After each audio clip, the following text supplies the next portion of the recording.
Wages and prices often play leapfrog. One jumps up, then the other, which means a steady rise in our cost of living.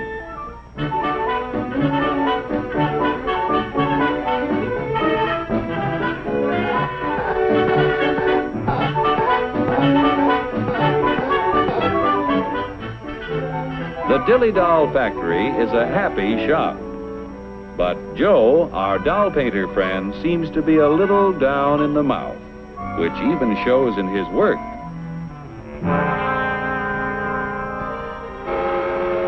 Joe is pretty discouraged because the high cost of living makes it harder and harder to make ends meet. Hiya, Joe, old boy. Hello. Better look in that envelope. Wow, a raise! And just in time to buy the kid a birthday present. What'll I get? Let's see. A dress? Bicycle? Roller skates? Shoes? A book? A doll? A doll!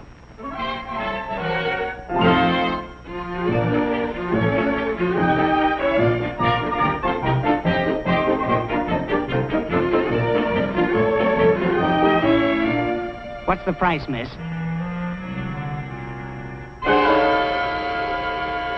I work in a factory that makes this doll. $2 is too much. I'm very sorry, sir, but your company charged us more for this shipment, so we had to raise our selling price. We got a wage increase, all right, but it couldn't raise the price that much. It just takes a little wood, rubber, paint, cloth, and a phony wig to make that doll. There's only about 10 cents worth of materials in the whole thing.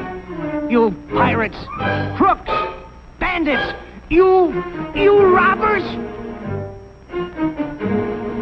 You're right about the cost of raw materials in that doll, about 10 cents worth. Raw materials in practically everything we buy are worth little until labor transforms them into finished products. For example, how much do you think the raw materials cost in that car? Oh, about $300. You've got a surprise coming. It takes 4.5 tons of coal, 2 3/4 tons of iron ore, 50 pounds of cotton, 14 pounds of cured and finished wool, aluminum, zinc, lead, copper, and countless other raw materials to make an automobile.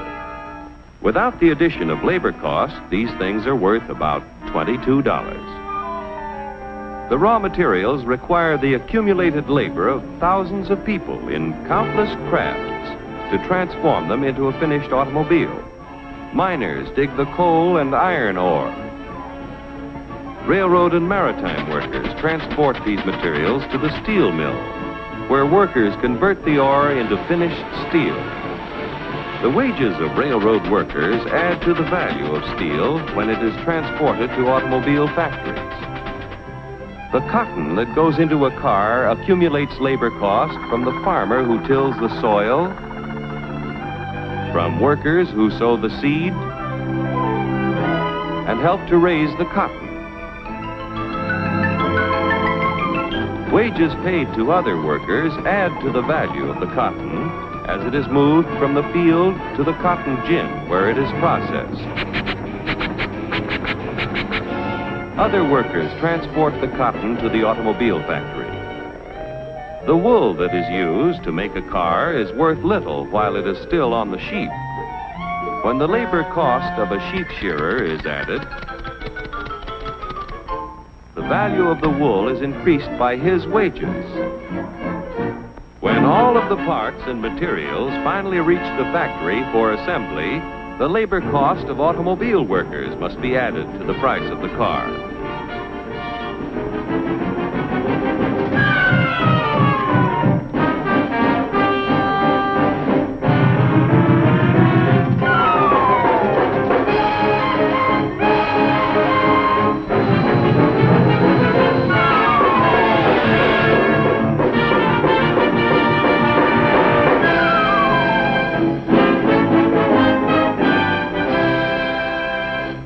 In the $1,500 automobile, direct and indirect labor costs add up to approximately $1,200, or over 80% of the selling price. That's before taxes.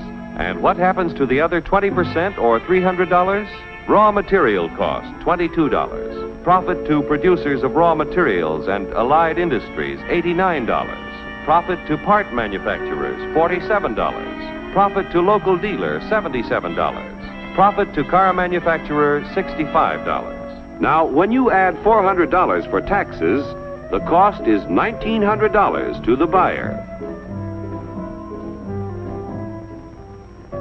Like the dolls you make, an automobile has a low raw material cost and a high labor cost, and that goes for practically everything we buy. Oh, yeah? Well, what's the labor cost in a buck's worth of steak? We'll start back at the farm where Bully Boy was raised. The selling price of meat has to include the labor cost in producing the feed, in building fences, and constructing housing for our animal friend. It takes a lot of costly care to get Bully Boy ready for the market. Wages have to be paid to railroad workers who provide our friend with care and courtesy on his way to the stockyards. Preparing Bully Boy's anatomy for the butcher shop costs money, too. The family butcher figures in his wages every time he sells a thick, juicy steak. Forgetting taxes for a moment, the labor cost in a dollar's worth of meat adds up like this. Workers raising beef, 24 cents. Transportation workers, 1/2 cent. Packing house workers, 42 cents. Meat delivery drivers, 1/2 cent.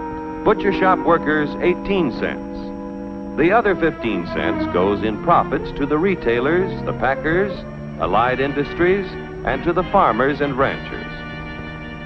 Most of the things we buy accumulate direct and indirect labor costs that add up to 85% of the selling price before taxes are added. Generally speaking, a wage raise means a corresponding rise in prices, unless productivity is increased proportionately. What do you want, a guy with 4 arms? 4 arms?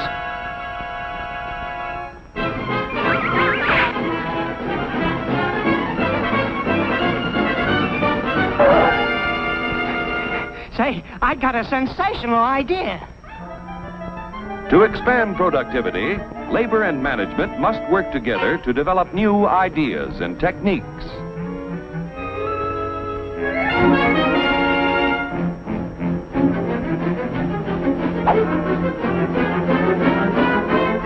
To expand productivity, capital must finance the creation of more efficient tools and plants.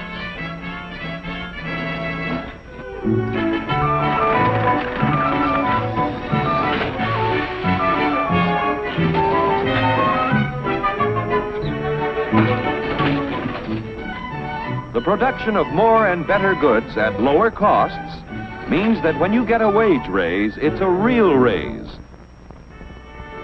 A raise? A raise!